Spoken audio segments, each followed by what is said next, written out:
my dog is freaking out right now because the FedEx truck is running by my street. So sorry about that, guys. But I am your host, Lewis from the Race Show. Welcome this evening to another exciting Wednesday. Got an awesome guest with me this evening. But before I bring her on, I just wanted to say that this episode is brought to you by APHIS fuel injectors. So if you guys don't know about APHIS, you should look them up, Google them, research them. I am running APHIS injectors in Nucky Johnson this year. I have run them in the past as well.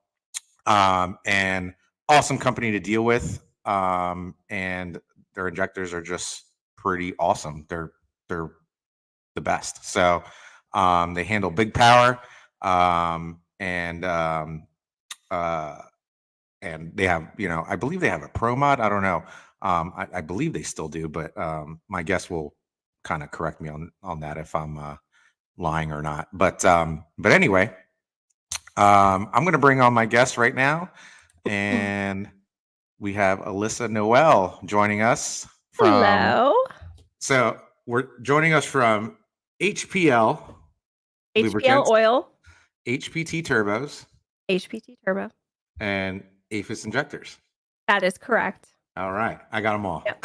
Yes, you did. Very good. Very good. I'm happy to be here. That is a sick studio you got there. Like, it is really sick. Like, it is. Do you game?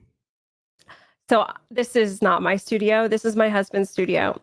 He's the gamer, a heavy duty gamer. Yeah. I can tell. He spends like 6 hours a night in here. It's all good though. Like it's not a bad thing. I totally support what he does. Under the bus. It's true though. Like, but he's also like, he's actually going back to school. He's in the Air Force. So he's going back to school. He does his homework in here. He plays his games, and then he does his own, he has his little YouTube channel. I say it's little. I mean, it's little, but he does a lot of computer tech stuff. And he's super smart with that.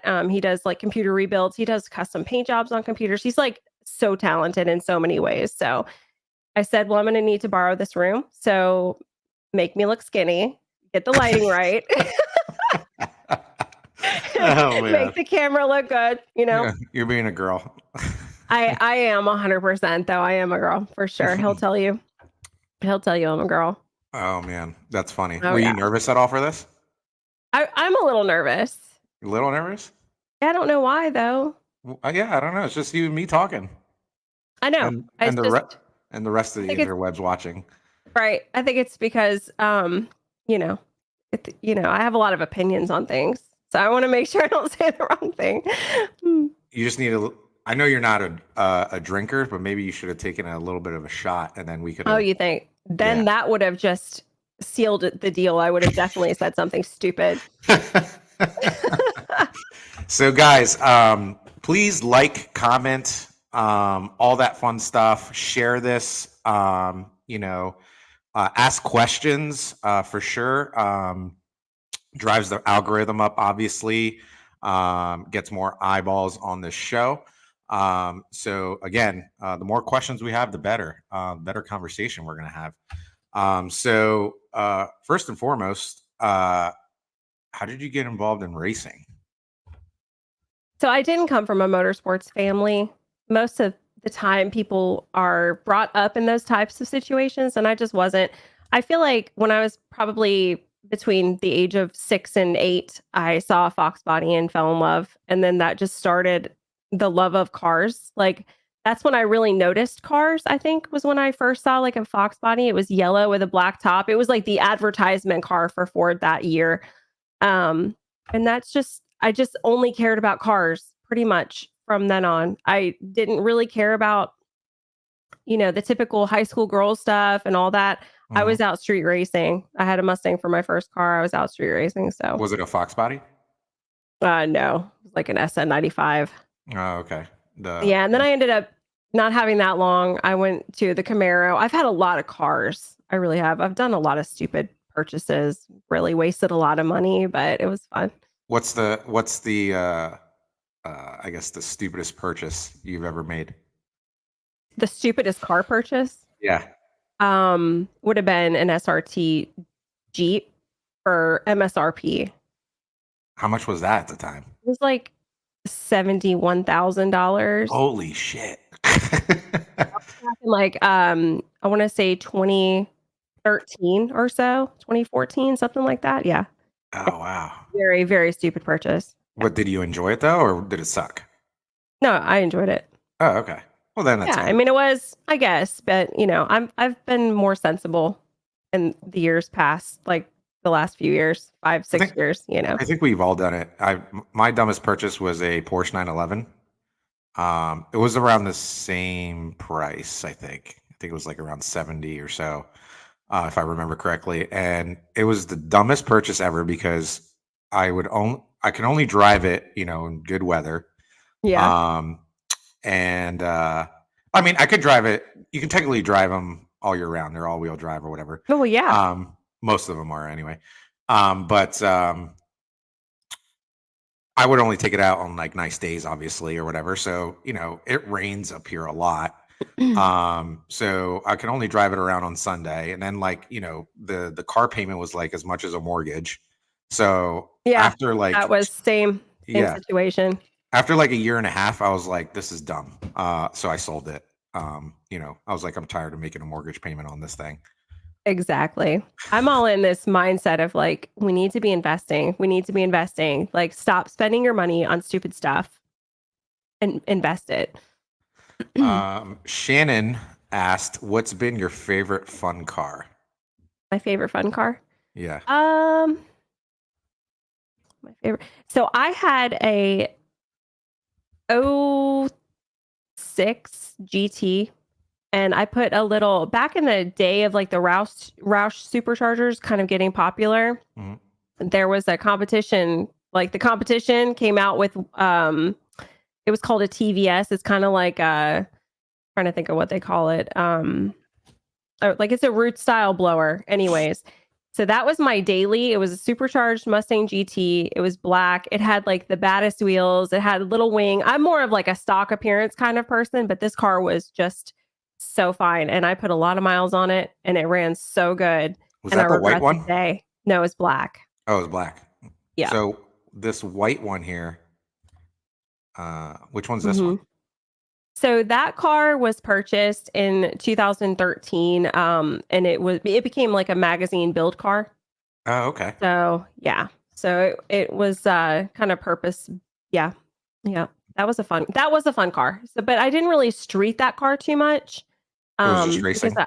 yeah, I was a new mom at that time, so I had a baby and a car seat and all that stuff. I had an SUV, so that was fun, but it was more so for the magazine articles that came out of it.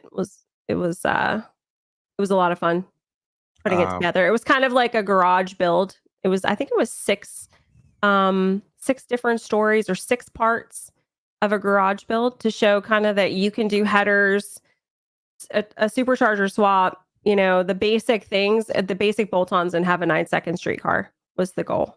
So, that's what it ran, nines. yep, Oh, wow. What's the yep. fastest ever went? So in that car, quarter mile was the fastest I've ever went personally. It was 980. I think it was 986. I want to say. Nice, nice. Yeah, it was truly a street car. It had a cage in it. That was the only reason why it wasn't street for me because I had a car seat. So Was is this the same car? it is. Yep. Nice, nice. Yep. You My actually hair was look dark. you actually look a little older there. You look younger now. Probably my makeup and the lack of eyebrows. All of us from a certain generation plucked our eyebrows until they were pretty much gone. So we're trying to fix our eyebrows and it helps make you look younger. So I have a confession to make. I used to do my eyebrows too, like years ago. Well, I didn't do them. Basically, when I went to the barber shop when I had hair, right? Um, my cousin was a barber. Well, he still kind of is. So he would, he would shape me up or whatever, and then he would also do my eyebrows and then the goatee. What And did he do? Did he wax? no, he used the straight razor. Oh, well, that's not the same. See, you wax your eyebrows, it'll put some hair on your chest. I don't think I can handle that. Yeah. Like it's funny, like I do martial arts for a living, but I don't think I could wax my hairs. Like I think I don't think I think I'd rather get punched in the face. If you wax it enough, it just stops growing. That's where I'm at. 170 Turbo said Mick Jagger was her favorite car. She lying. Oh, that's my best friend in the UK, Simon. Like all my people are tuned in right now, so that's gonna That's be. awesome. So He's tuning in from the UK right now, and yeah, I had a Jag, and like the first week I had it, I let him take it down the racetrack when he came for an NPK event. what kind of Jag was it? It was an XF R Sport. I mean, it was like it's a sedan, but it was pretty sweet. Was that the one that had like the Ford 302 V8 Oh supercharged? no. This was like a 6-cylinder, supercharged 6-cylinder. Yeah, Oh, okay. I used to it sell was, Jags. and they're problem mobiles. Oh yeah, like Yeah, they were a night. Like I felt kind of bad selling them, to be honest. Like I mean they're really nice. I they used to are sell nice. Jaguars and Range Rovers. They're really nice vehicles, but like Yeah. the reliability is just terrible. It's like once I started having problems with that car, that was it. It just spiraled from there. And I was really glad to get rid of that car, honestly. Brad said Mick almost got us both killed. That is true. What's the That is story true. behind that? So, like I said, when it started having problems, it just snowballed into bigger problems. I had a meeting out of town back in this is April of 22. I had a meeting, and as I'm like approaching the exit to get off of Interstate 20 where I live, I was getting off the exit. I was an hour and a half from home, and all the lights in the dash started flashing, and everything started going crazy. So I had to park the car, and I had to. How did I? I don't even remember how I ended up getting to my meeting. I don't know. That whole day was like that was like one of the craziest days of my life. But anyways, long story short, I can be kind of long-winded sometimes. Sorry. No, we want to hear the story. Go ahead. So, long story short, went to my meeting, and while I was in the meeting, Brad came and swapped the alternator out because we figured out that that's pretty much what it was going to be. Um, so he went and bought an alternator. He came and swapped it out in a Love's parking lot of all places. Like this man is a saint. You I got to was do what you able got to to. do. Yeah, for sure. He not only that, he like picked the kids up from school for me, drove them the hour and a half, got the alternator, swapped it out. Like he was completely filthy by the time he got to me to pick me up for my meeting. I think I Ubered to the meeting, but anyways. Um, so I got about 20 minutes down the road, maybe on the highway to head home. He was behind me. Um, and I think one of the coolant crossover tubes or something was maybe damaged in the process of changing the alternator. And I was pulled over on 20, and this guy, I mean, I'm telling you, he was like inches from getting us. We were, as far over on the shoulder as I could get. Mhm. This guy, this old man, he was headed west.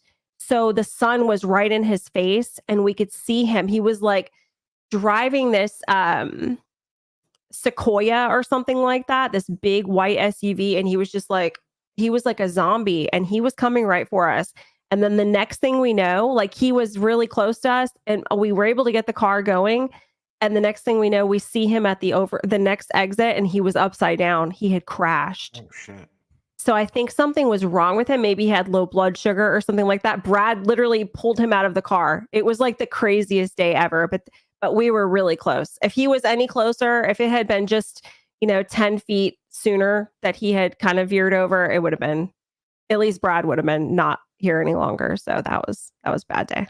I had a similar story to that. I was driving on like a back road after dinner. It was years and years ago. I was with my ex-girlfriend at the time, and we were driving home from dinner, and it was like this back road, cornfields around, and this guy was like tailgating me, and I wasn't going slow. I was going, over the speed limit or whatever. He's tailgating me, and I'm like, this guy's gonna pass me. I just knew, just he was just being an aggressive driver, right? So he passes me, and it's it's a two way lane, you know what I mean, or whatever. So he just passes me. There's nobody else coming the other way. And he passed me so fast, he lost control, started seesawing, right? And then put the car on its roof, right? So I got pissed off. I wasn't pissed off that he, passed me. I really don't care. I was more pissed off because I'm like, now I have to help this guy. You know what I mean? Exactly. Right. That's I'm right. like, you son of a bitch. Right. I was like, you dumb motherfucker. Right. So I stop the car and, I get out and, I see him moving around. So I know he's not dead. Right. And I'm Right. like, I look up in there and I'm like, you all right? And he's like making noises or whatever. And then this other car stops because they saw the crash or whatever. And the guy comes towards me or whatever. Mm. And it was actually a guy I went to high school with. And he's like, Lewis, is that you? I'm like, oh, what's up, Scott? Right? I haven't seen this guy in like years.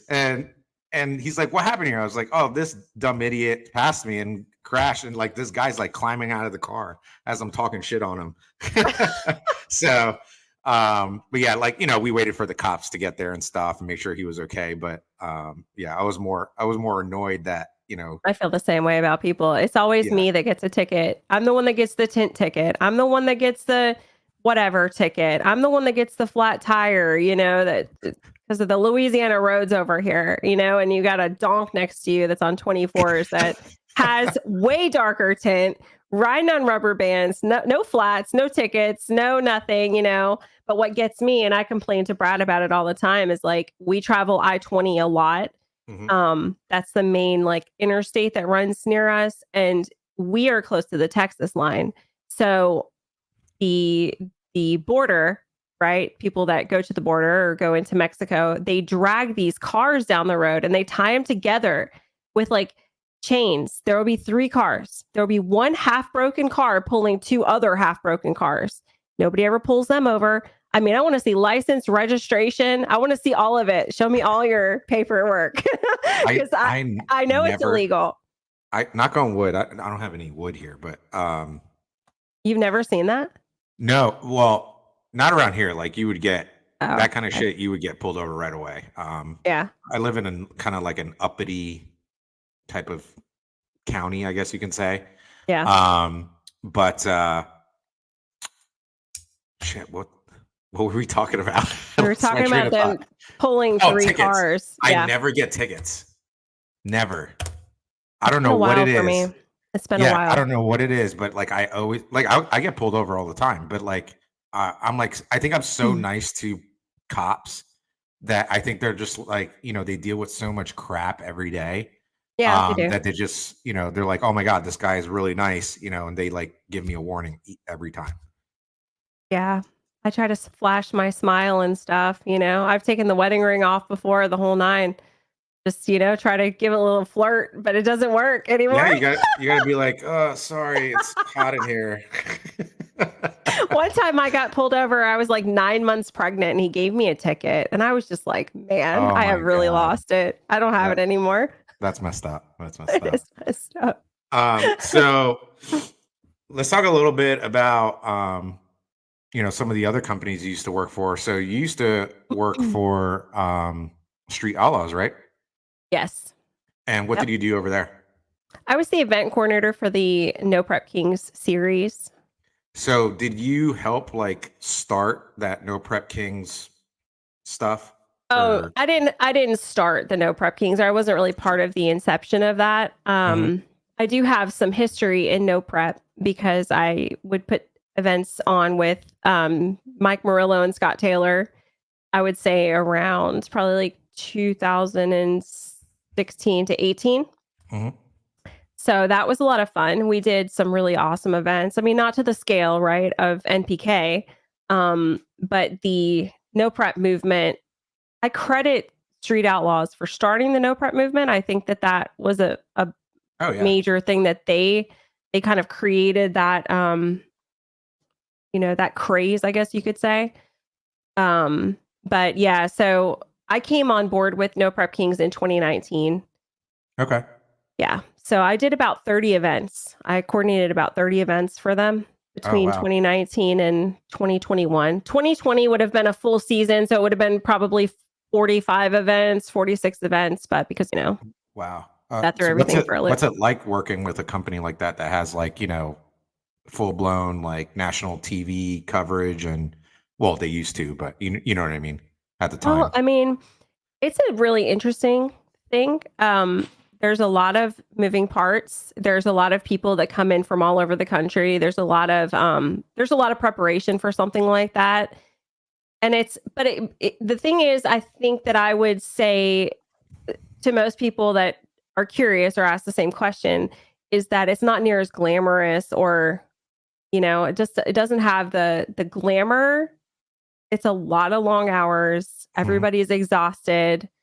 Right. And honestly, there is no movie magic when it comes to No Prep Kings. People think that there is, but there's really not. Right. So it's kind of like what you see is what you get. Right. Um, but of course, they build up the drama and all that stuff, and they love the drama. I Yeah. So wasn't is the involved drama in, real or no? yeah, the drama's real. Oh, okay. I would say some of it could be instigated, and made worse than what it is, but it is real drama. Um, But it's not like they're telling drivers like, hey, are they telling drivers like, hey, you should say this or whatever? Is it more like the editing and makes it look like there's more drama than there really is?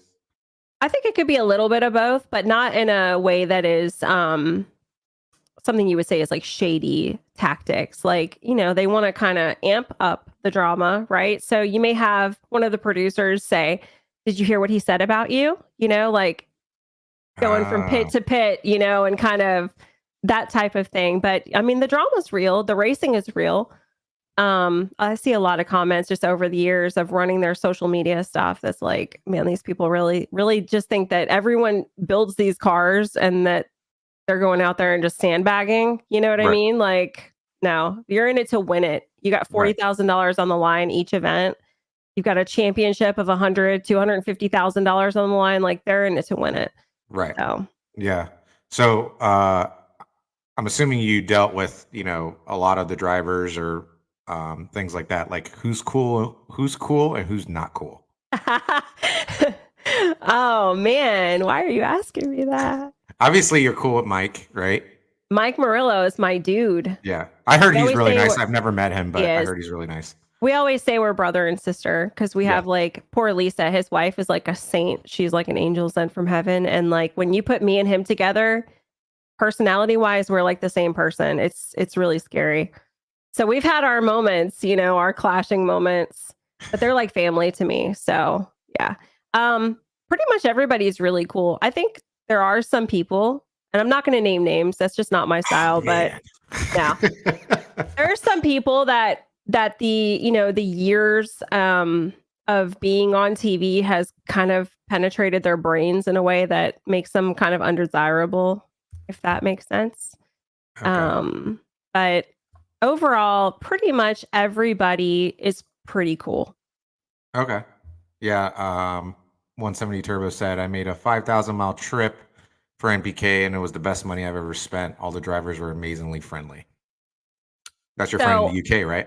yeah, that's Simon. Yep. He's a hardcore Street Outlaws fan. He's like he probably knows everything there is to know about most of the drivers, I would say. So, but yeah, he had a great time. Ricky Wilson wants you to put all the drama out there. I can't do it. I can't do it. I can't even voice my opinion about anything without getting like crucified for it. So I I get just it. try to stay kind of neutral about it.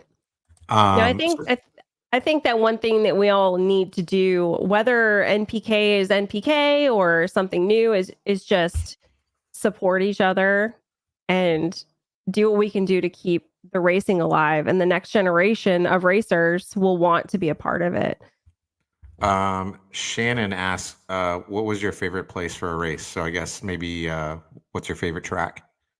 So my favorite track is definitely Bandimere Speedway in Colorado, like just outside Denver. Why is that? Was it So because of like the scenery or? yeah, the scenery. There's just really something special about that place. It's family owned, even though like it's a huge facility. Mhm. And the fact that it's like mile high, like it's literally mile high. So it's 5,000 something feet up. So everyone it's like the great equalizer. So when you're racing out there, like the sound, it just like echoes off of the mountain that runs next to the track. Yeah, actually, that's Bandamere right there. Yep. Yeah, that's Bandamere. So you can see like the seats are all carved into that wall right there. That basically the side of a mountain. Nice. They've I've run never into been some there. yeah, Thunder Mountain, that's what they call it. It's a beautiful facility. It is so nicely maintained. The family is great. So they've run into some problems though, because if you were to look just right of where the car is racing and you look across like this valley, there's all these new houses and all these people are complaining about the noise. Oh, So they've pretty much, I think as of now, I don't think they'll be racing after this season at all. I think they're going to shut the track down. you know, that's some bullshit. You know what I mean? I Because agree. this happens to almost every track. People move in, in Yep. the area or whatever. And you're trying to tell me you didn't do any research whatsoever about a racetrack near where you live, right? And you move in there and then you complain about the noise, I agree. I think it's right? happening also to Bradenton. I think they've been dealing with a bunch of that kind of drama. Yeah.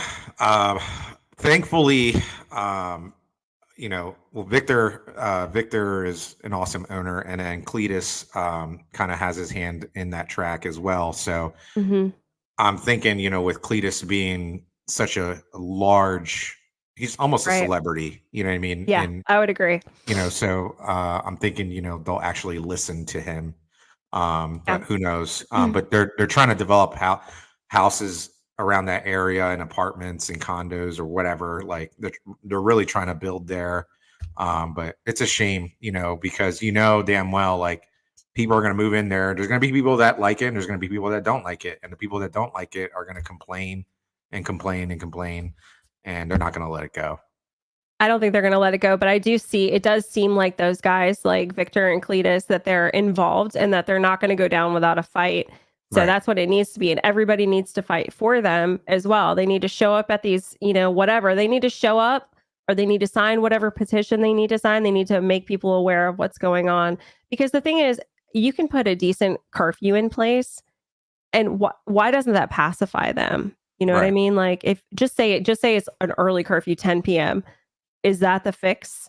But like so many tracks are shutting down because of things like this and just the operation costs of these tracks. And it's just like, what do we do to keep it alive? Well, up here, most of the time, the curfews for the tracks are 10 o'clock, and people still complain.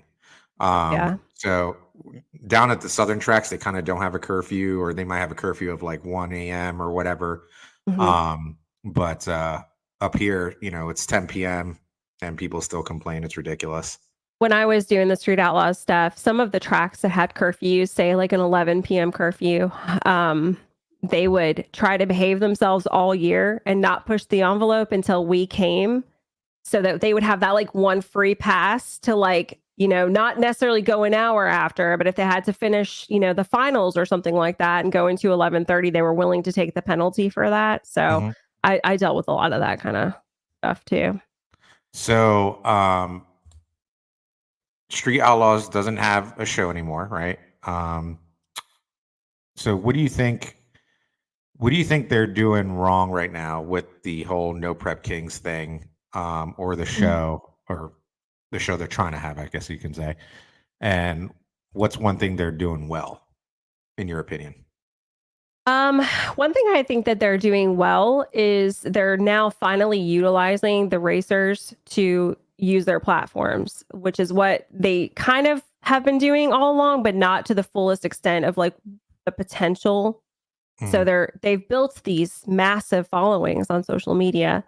Um, what I think they're doing wrong is I think that uh first of all, so I think there needs to be some transparency about the plans. Everything's been so much like Hush, hush. speculate. Yeah, Yeah. been a lot of speculation, and I don't think that's fair to the racers or the fans.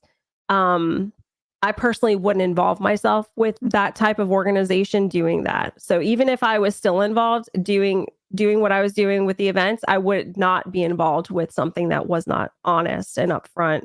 about what the plans are. So season 6 hasn't even aired yet, but everyone said that it was going to be in April. Right. So, there's been a lot of controversy. I voiced my opinion about it more along the lines of like, just be honest, don't be a dick, just be honest. Right. And man, I have taken a beating for it, but that's okay. I heard Mr. UFC was looking into buying it. So I believe I've got very, very strong confirmation from someone who's a very reliable source that he has purchased the Street Outlaws franchise. Hmm. Yeah, I mean, he's one of the best people to buy it because he thrives on live events, for sure. pay-per-views and whatever else, you know what I mean? It's almost like almost everything he touches is, turns to gold. So who Right. knows? Maybe Yeah. there'll be cage matches between the racers. There should be. I think that he would be a huge asset if he did it right. He's got something really special. Hmm. Um, I don't know. I don't know what to expect from that, but I don't know how they'll possibly charge people to watch per episode or subscription basis. I don't know how that will go. Yeah. Um, Yeah, I I don't know. just yeah, I don't know either. But I mean, it would be good, I think, if he would release some sort of statement to let people know, like, which I'm not his, publicist or something like that, but it's like, why not say, hey, like, this is mine now. I want to bring it to the next level, and just give people like kind of whet their appetite for something bigger that could be coming. Yeah. I think there's a lot of negativity swarming right now around NPK. I think drag racing in general is kind of like on this line, right? And I think if these organizations, not just Street Outlaws, but could be PDRA, NHRA, whatever. I feel like if they figure out something different that the people want, I feel like it can blow up the drag racing in general. Because like in my opinion, like NASCAR's dying, things like that. And I feel like drag racing is like hotter than it's ever been. But Yeah. I still feel like it's not like mainstream like NASCAR, and obviously Right. F1. It'll never be as big as F1, but you know what I mean. Like I feel like and there's like a couple of promoters out there that are trying some different things and new Hmm. things. I feel like if we just figure out what the right sauce is, that we Yeah, can, I agree. you know, I don't. Whatever the right sauce is, I would love to like be involved in another series of some sort. I loved doing NPK so much. Like it was a lot of work. I was there on a Wednesday and I wasn't out until Sunday. I was before everyone and I was there after everyone. But it was very rewarding. And it's like this drag and drive stuff has really got my interest. I really love that a Yeah, lot. yeah, I would agree. The Dragon Drive stuff is very intriguing to me. I definitely want to do it before I kick the bucket. You know, but it's in my opinion, for you to, I don't know, like, so I see some drag and drive cars that look like a hunk of junk, and then I see some really really nice ones that Yeah. look amazing, and I'm just like, I don't know Hmm. if I have the budget to do drag and drive and then do what I'm doing and stuff. You know what I mean? I feel So like I feel like you do. The way technology has come so far, it's insane what you can make a streetcar. It's yeah, insane. yeah, If you had an 11-second streetcar back when I started racing and when I started driving and like going to the bridge in Tampa where we used to drag race, like if you had an 11-second streetcar, that was like a 6-second streetcar today. yeah. No, I agree. Like So, I remember going to the racetrack when I was a kid, and like when guys used to go like 9 seconds, like they were like the kings. You know what I mean? oh yeah. Like 9. If you went eights, like oh my god, like you were like Yeah, super fast. You know. exactly. Brad asks, who would be the best matchup between MPK racers in a cage match? Mm. Wow, this is a good one. Oh man. Oh. Uh, Simon said he thinks Ryan could throw down. I mean, he's pretty jacked.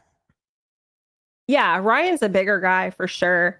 Yeah. I don't know. I think if you put Chuck Seisinger in the cage with anyone, like that's a great cage match. Like Chuck and Big Country. Oh, yeah. I saw a video of Big Country cursing out John Odom Yes, I a few saw days that. ago. I still don't know like the backstory behind it. I heard it had to do something with like betting and John didn't pay up or something like that. I don't I know, think but it was so this brings up an interesting topic that is something that I think about often when I see the complaints. It's like the messy Monday, the messy Monday, drama Monday when everybody's like recapping what happened over the weekend. What is your opinion on guessing the light? um I mean, as long as it's green, you know what I mean? I don't know. You're obviously, if you're a racer, you're taking a chance of it going red, right? But if you get it right, I, it's still it's still a win. You know what I mean? If you make it down the finish line first, those are the rules. You know what I mean? I think if they should just eliminate that. I know they're trying to simulate like a flashlight start, like on the street, but Yeah, honestly, they should just do a pro tree, 400 pro tree, just like I every agree. other. All the other pros run 400 pro tree. You know what I mean? So Right. pro mod, you know, radial small tire, There has been more drama about the tree in NPK than, I mean, so much drama. yeah, they should So just switch to 400 pro I tree. think the dispute was about like a handshake agreement before the race Okay. that that Don't you guess the wouldn't light. be, yeah, don't guess the light. The way I see it, if I'm spending all that money, if I'm building that car, I'm spending all that money, and maybe because I'm not in the position, I'm not in the situation, so I'm not sitting in the position of feeling any kind of certain way personally about it. But I feel like if I've made this huge investment, I've got my life on hold to travel for this series. I'm going for all of it. It's all or nothing. Like it's kind of, I don't know. It's kind of like crybaby stuff to me. It's like, oh, you went first. Like you guessed. Okay, I got lucky. You know what I Right. mean? Like that's how I see it. Right. Like Yeah. you could have guessed too. Like, don't make handshake agreements for something that like it's a heads up racing. Like I Right. just don't. I don't really. I don't know. I don't get that part. But I guess, like I said, I'm not a racer, so maybe that's why. Yeah, and I haven't done much instant green stuff myself. But I'm actually going to be in a race this Sunday that's instant green with my Mustang. And Cool. I'm going to have to guess the light because those guys are so much faster than I am. So I'm going to try to do that and try to get Yeah. the advantage. And if I go red, I go red. Right. So, um, so you used to also work for Precision Turbo, right? I did for a long time. Yeah. What was that like? So Precision was a great company to work for. I started working for them in 2010. And that's when That's Harry still owned it, right? that is when Harry sold it. So you're looking at like some of my work. I redesign the booth every year for PRI. But That was you? oh yeah, that's just one little section of it. But yeah, Nice. that's yeah. So yeah, when I started working for Precision, Harry owned it. Hmm. And there was a time where I kind of took a break and did like another, thing. And then I kind of became a mom and all that stuff. So there was a few years there where I didn't work for Harry. And then I came back on after, let me see, after Harry sold the company several years ago. And I guess he was in some sort of agreement, like a non-compete or something like that. I don't know the details of any of that. I don't know about any of the transactional parts of that agreement, but he decided to start his own turbo company a couple of years ago. Hmm. So yeah, That's HPT, right? that is HPT. Yep. Right. I learned a lot with Precision about, branding and marketing, business to consumer and manufacturer to consumer. It was a very good experience for me. Nice. It was just kind of time for a change. I had decided for that it was time for a change. So Right. I kind of put the feelers out and there was a few opportunities that came my way and I was really excited that HPT was one of them. So Awesome. So yeah. HPT, HPL, APHIS. What's a typical day like for you? That's, You're representing three companies, right? yep. Your mom, your wife. Yep. Walk us through that. What's that like? What's a typical day like? It's not as exciting as it sounds, you know. So I actually have an office. So I worked from home for so many years. I've always kind of been a remote employee for my whole adult life. Like I've never really worked in an office. Um, but I decided to get an office. So now I go to an office. So say the girls are in school. I have two girls, one's 9 and 11. I go to the office and, it's just a lot of social media heavy stuff. So always trying to make sure that all of our social media, there's my little family. Aren't they so pretty? That was this past weekend in Gulf Shores. Your girls just look just like you. You think so? Oh yeah, for Oh, sure. wow. That's funny. Yeah. I just check in on all our social media stuff. It's content creation. We've got a lot of things coming up towards the end of the year. We've got a lot of projects that we're working on in the background. So it's just kind of managing the brand voice for three amazing brands, and I'm super proud to do it. Does Harry still have his race car, his Pro Mod? He does. The Does, Corvette. yeah. Yeah. Is he running it this year? I can't. I haven't been following. I really don't know what he's I don't know. I think that he's just very focused on building and growing HPT and Yeah. APHIS and HPL. So I don't really know what his plans are. You just never know about him because he's kind of like wanting to retire, but then kind of not wanting to retire. It's kind of like I guess he's just kind of enjoying life and trying to build these brands before he retires. So Yeah, I think when you're an entrepreneur like that, you're never fully retired. You always like want to work in some. yeah, I could see that in him. Yeah. He's got such a passion for the industry that I just can't see him ever just stepping away from it. Shannon said, in her own company, she's like Wonder Woman. Oh man. Yeah, I have a little side business. It's nothing. All it does is justify me paying rent in a commercial building. I swear. That's all it is. So I spray tan ladies. It makes them feel good, Like I got my little certification and so I do spray tans like in the evening and stuff like that on the weekends. Uh, uh, do you ever spray tan dudes? Do dudes ever come No. in or no? Yeah, they So call a lot. I don't spray tan dudes.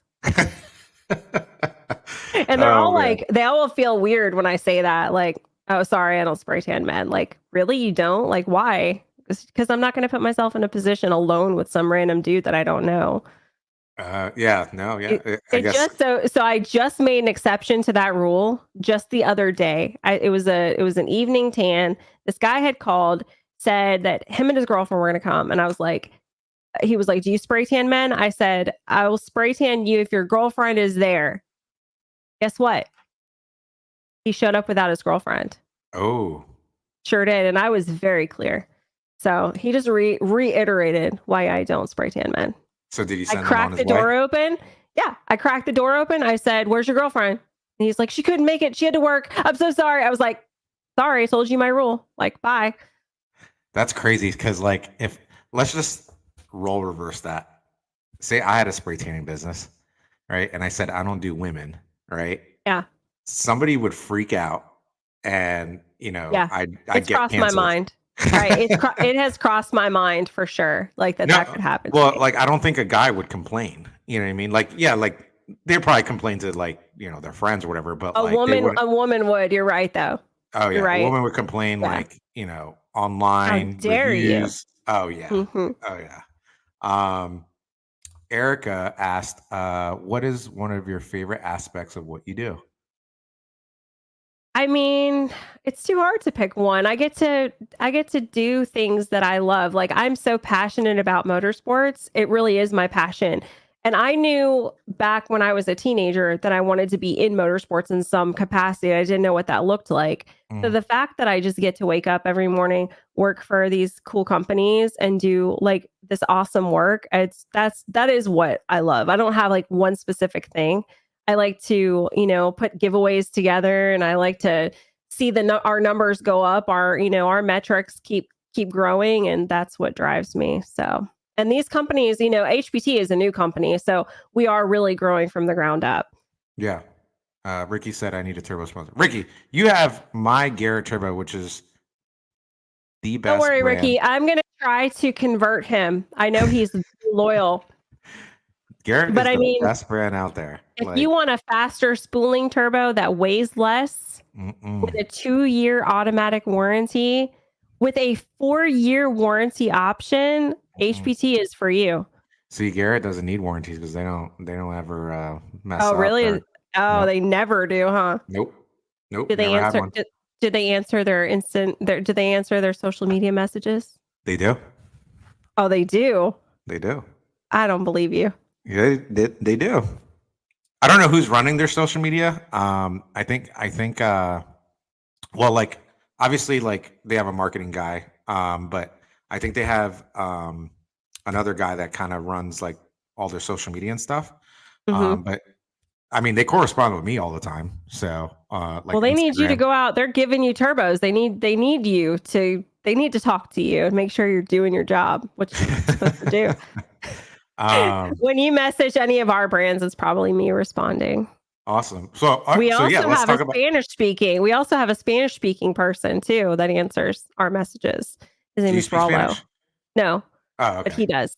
Oh, Yeah. okay. Yeah. That's cool. Just one little, one extra little thing that we have. Do you So get a lot of Spanish speaking people that'll like inquire? we have a lot of Spanish messages. We have a lot of people in like Puerto Rico and stuff like that that are Yeah. running our products. A Yeah. lot Puerto of Ricans interest love happening over there. turbochargers. Man, they love them. Oh man, like if they could put like 6 turbochargers in a car, like on a 6. rotary, They would. they would. You know what I mean? They really would. They love turbochargers. They do. And we love So, selling them to them. so as far as sponsorship, you probably deal with a lot of sponsorship requests. Yeah. Um, Over the years, I have. so like, what should racers do? What's the right way to get sponsored? Because I think a lot of racers don't know like what to do. Like, so I recently started a company called 660 Marketing, Hmm. which is gonna help racers obtain sponsorships. Hmm. But from your perspective on on the marketing side, on the manufacturing side, what's going to get your attention the right way? Okay. The first thing would be a professionally designed marketing deck. So make the investment. I think that is one thing that really racers fall short. It's kind of like I just want to be able to do all of it myself. Well, like you're not a graphic designer, so you know you need to hire someone to do it the right way. You need to be very transparent on your intentions. Don't over promise and under deliver. Don't feel entitled to free products. More times than not, a company is going to be more willing to give you product in some capacity than to give you money. We are Right. never really in the any company I've ever worked for. We're never Money giving in the business. deal. Yeah, we're never in the deal to give you money. It'll Hmm. be product exchange for publicity, and we want you to go out and represent well. We don't want you have to have some basis, like some social media that you can show. You can't just be like, and I hate to say it like this because this is really the truth of the matter. When you're just getting started, or if you're just like, hey, I'm just going to throw a dart at the wall and hope somebody will help me out, I'm going to send this email to this company, you have to have something to show for it. You've got to have something that me, as somebody who's going to bring this to my team and get their feedback, I'm not even going to bring it to them unless I see that you are very active on social media, that you are very involved in the sport, that you Hmm. actually show up to the events and you actually have a good program going on. And that takes time, and that takes money. So one thing that I always ask everyone who reaches out for sponsorship is, what does the ideal partnership between us and you look like? Hmm. And you would be amazed at how much that question hangs people up. I Because I don't think they've thought about it. I think a lot of times, no offense to these racers, is they just think like, oh, I need help because I know a guy who gets help or whatever. Exactly. Um, but they don't know that that guy might do XYZ for said company or whatever. You know what I mean? They don't know Right. what's going on in the back end.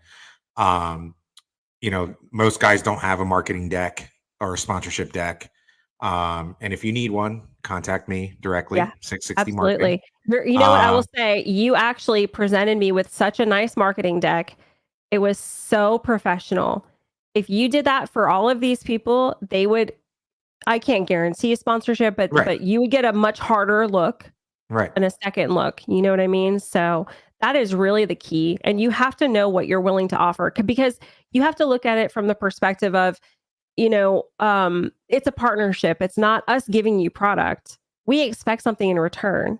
So Right. when we check up on your social media, I mean, we have a full, agreement that is signed. Like it shows you exactly what we expect. Mhm. If we see, you acting crazy on your social media and you're just like so unprofessional, there's some of the racers get a little like we want to associate companies want to associate themselves with professional people who are going to represent their brands well. Right. Yeah. Yeah. I think that's another thing too. You got to make sure that you're partnering with a company that aligns with your values. Cause like, Right. um, I do this show and, let's just say I partnered with a company that's, I don't know, a Christian company or some kind, Hmm. I don't know, Chick-fil-A. All Right. right. The Lord's And chicken. right. And yeah, the Lord's chicken, right? And I curse a little bit, I don't curse a lot, but I curse a little bit. They might not like that. You know what I mean? So it's not going to be a good fit. Yeah. Right. Right. Exactly. So you got to make sure that, that you're requesting sponsorship from a company that's going to align with what you're doing and your values Exactly. and That stuff makes like sense. that. Yeah, and that's a very good point that, in my little rants that I've gone on social media, I didn't really put that in there, but that is a very, very good point because if you don't align, then there's no partnership there. I feel like any Yeah. relationship, you wanna make sure your objectives are clear, their objectives are clear, and that you can deliver what you're saying, some value. You have to show the value. You shouldn't be entitled just because you're building a race car to get parts. Yeah. And I And think that that's where this comes from. Like I don't understand the mentality. But also one other thing that people really miss is the budgets are usually exhausted for sponsorship by March. yep. So right when the racing season is really getting in full swing, we've already given out or allotted everything that we're going to be able to Yep. do. And that's usually, in my opinion, the auto industry itself is usually late when it comes to uh, allocating their budgets. Hmm. Because if I usually talk to companies that are not involved in the auto industry that I'm trying to get involved in the auto industry, usually their budgets are tied up by like fourth quarter of the previous year. You know what I Yeah. mean? Yeah, So if like they were involved in the automotive industry, motorsports at all, it wouldn't necessarily be that way right. because let's face it, most people are building cars between say October and Yep. February. Yep. So, Wintertime. But that's why I start personally hunting for sponsorship, product and dollars, usually around August or September for the right. following year. You know what I Yeah. mean? So if you guys are looking for sponsorship, hit me up, Yeah. and So you'll hunt people's sponsorship, you'll actually go to yep. companies.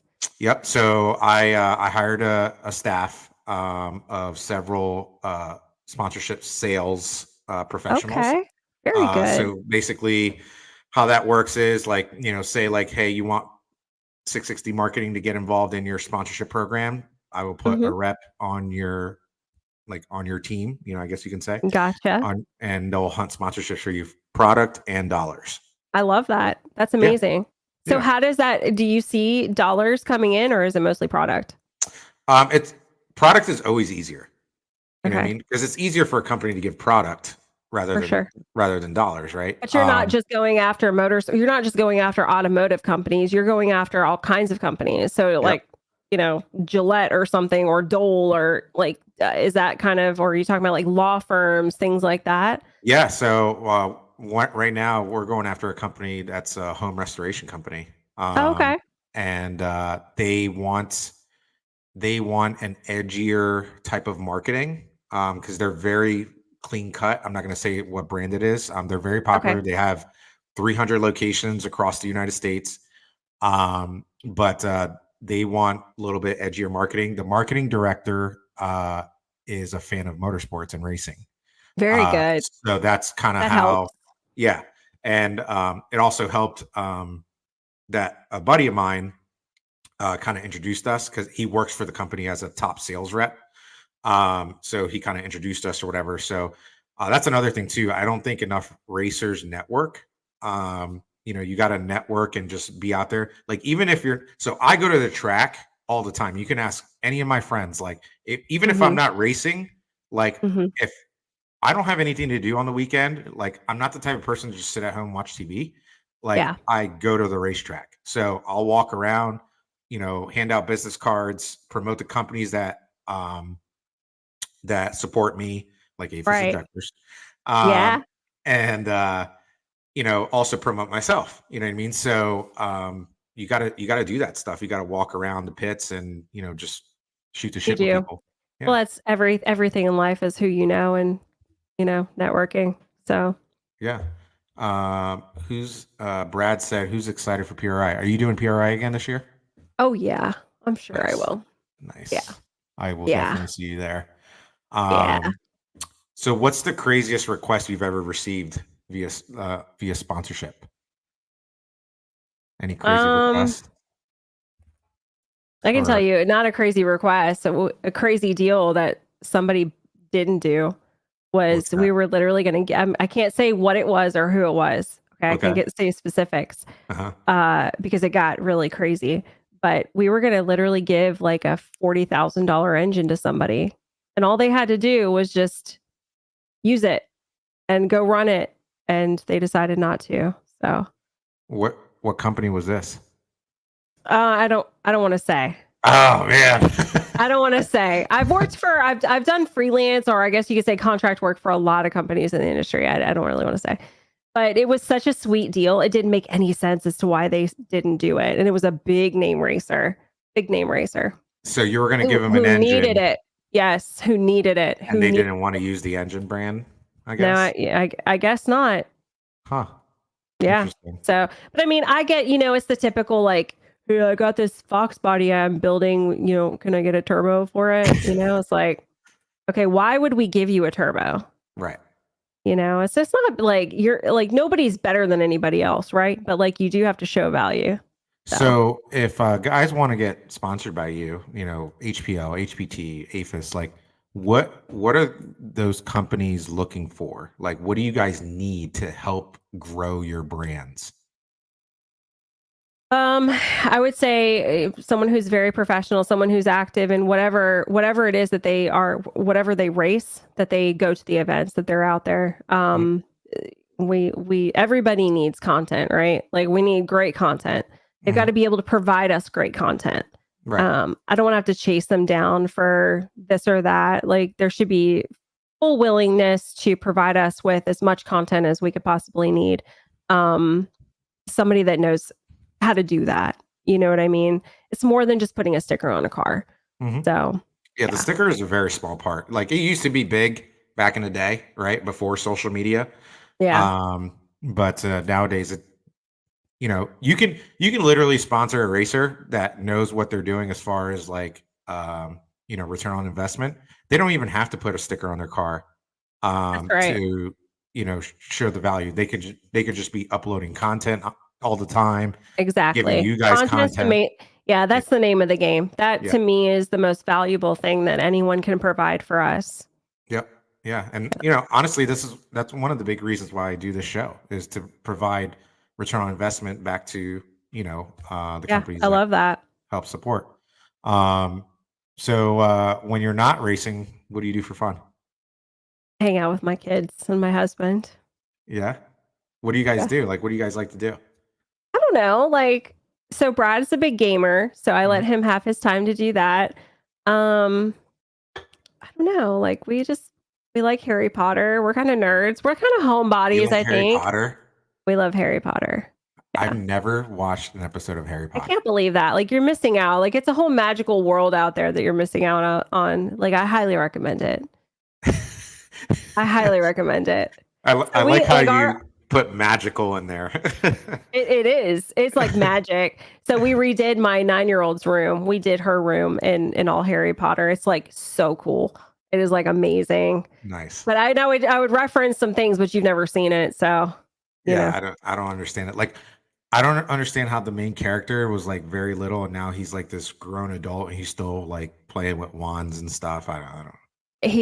Because he's a wizard, okay? And he's the wizard. So you just have to watch it and you'll appreciate it. But we like Universal Studios, and that's something that we always plan to do every summer. So we So go you can there be a because they have like wizard at any age. you can. Yes. Okay, all right, Yeah, I and I'm get not it. into witchcraft and all that stuff. Like I'm not into all that. And I always thought it was kind of nerdy, but now I'm like all in. So Nice. What other shows do you watch? Do you watch like Game of Thrones and stuff like that too? me and my husband love Breaking Bad. We're Oh like on yeah, watching it for like the third time now. So yeah. yeah, Breaking we like Bad's awesome. Breaking Bad. We've watched quite a few shows. Like we watched all of Dexter. We're kind of like binge watchers when we do that kind of stuff. We sit down and we'll watch 3 or 4 episodes at a time, sometimes more. Do you Um, ever have you ever watched Ozark? we did watch Ozark.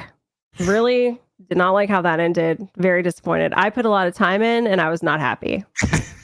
I think a lot of people got pissed off. Yeah. Another one is what's that biker show? Sons of Uh, Anarchy. Sons of Anarchy. We love Yeah, that. That was I a didn't great like how show. that show ended either. Me neither. I'm like traumatized from these endings. I think like that's like the new trend now. Like, how can we like not give people the ending that they want? You know what I mean? How can we, Yeah, how can we keep it open ended, or how can we like just piss people off? You know what I mean? exactly. I think that's the new trend. Life Um, around here just kind of revolves around the kids, really. Like Brad goes to the gym, we cook, we eat together, like we do all the family stuff. Like we're a pretty solid family do unit. you So do it's you go just to the like gym too? I mean, sometimes if I feel like it, which I never do. Never feel like it. I went yesterday for the first time in like 6 months, 8 months. I don't even Oh know. man. It's probably been longer than that, but I figure I'm getting older. I really need to start getting myself in check because it's not going to get any easier if I don't do it. I hate going to the gym. Like, I do Brad, it 4 or Brad 5 days a likes week. it. Brad is so motivated. Like he's got the muscles and the abs and the whole thing, and he just ran around the neighborhood. Like I don't want to sweat. I really don't. I don't want to sweat. I don't want any discomfort. That's really what it comes down to. So my thing is like I think it's the time that it takes. So I'm a big person on time. Like, time is money, right? Hmm. So um to get a really good workout in, I'm there for an hour and a half. For sure. So at least. So like, in my opinion, I'm like, oh, I could be using this time to, do Right. whatever, work on whatever. Yeah. But here I am at the gym. And the only reason I go to the gym is because like I eat like shit. So if I, That's what Brad says. That's what he says. He's yeah, like, imagine what I would be if I didn't go. yeah, exactly. Like, there Because really we is no we other like reason. we really like candy and junk food in this house. Like we like junk. Uh, he asked, how do you think Mhm. AI will affect the automotive performance industry designing application? Um, so I use AI already to write content, or like, Yep. not like more like copyright stuff, and um, I think it's a helpful tool. But what's your opinion on it? My opinion is it is helpful. It's kind of like one of those things that work smarter, not harder. So I do utilize it sometimes. Sometimes it hits the mark and sometimes it misses the mark. Right now, I'm not so much a fan of like AI generated images and stuff like that. I think they have a long way to go before Yeah. they're really like accurate. Oh yeah. Um, but as far as content goes, like Chat GPT and stuff, I use it and it is helpful. Um, a lot of times you can really get some good content and you just have to change a few things and it all makes sense. But I also think that it makes people lazy. Yeah. It's an easy way out. Yeah, no, I agree. I the whole images thing, I think I like messed around, like, oh, show me like a 67 Camaro, drag racing down a track, and like it generated this image. I'm like, that looks nothing like a 67 Camaro. Like, Exactly. Well, I'm not, you know what though? I'm really mixed on the AI stuff because I feel like it will have benefits, but it will also have downfalls, you know? So I'm good. I'm good with it being crappy for now. Like the slower that it happens, the better off that it is, I think. I mean, to be honest, I think, you know, the quicker it becomes more self-aware, I think the more people are going to lose their jobs I because agree. um, we live in a world now where a lot of people don't have good skills Mhm. for the workforce. You know what I mean? Like people like you and I will always have a job. You know what I mean? We Yeah. work in sales, we work in marketing, things like that. That's always going to be needed. But like there's people out there that don't know how to do that stuff or don't really have any real skills. You know what I mean? Yeah. Yeah. And I don't know what they're going to do when like fast food chains are all automated and Exactly. You want to complain, you retail want stores. $20 an hour. What do you think is going to happen when they have to Yep. start paying you $20 an hour? They're going to figure out a way to automate your job and you're Yep. going to be out of a job. Yep. It's what is going to happen is a vicious cycle that's going to start. It's going to put people they're going to be very dependent on government help. Yeah, the wealth gap is Yeah, going to be huge. Like it and is. it's already huge, but it's just going to keep going like this. It is. It Yeah. really is. The middle class is going to really suffer for this. So I think AI has its pluses, but it has its negatives too. Shannon asks, "Are either of the girls showing interest in cars?" So my oldest 11-year-old, she does a bit, but she's neither one of them are really into it. When they go to the racetrack, it's like they get dragged to the racetrack, you know. Gotcha. Yeah. Billy said, "I've literally known Luis Martinez since he was 16 years old. So happy for all your accomplishments." Thanks, bro. Oh, that's nice. Billy's a good friend of mine. And we were in a car club together when we were. Um, I don't know. He's older than me. But How old I are you? I'm 38 now. I'm going to be turning 39 in June. But we were in a car club together. It was called Barely Legal. Kind of sound. It kind of sounds like a porn channel now. You know what Yeah, no, it definitely does. I mean? Wow. So, but no, it was a lot of fun. A lot of good guys and girls too that were in it. So, oh, That's awesome. he said he just turned 48. I didn't know you were 10 years older than me. Crazy. So before we close this out, what's your number one pet peeve? In life? Yeah. Oh man, there's so many. Where do I start? Uh, you know what I hate? And I'm so glad that this podcast wasn't this. I hate small talk. I like hate empty small talk like conversations and how's I the hate weather? yeah, like you just have nothing else to say to someone so you pull the old faithful out of your pocket like the Yeah. weather or something. I don't like small talk.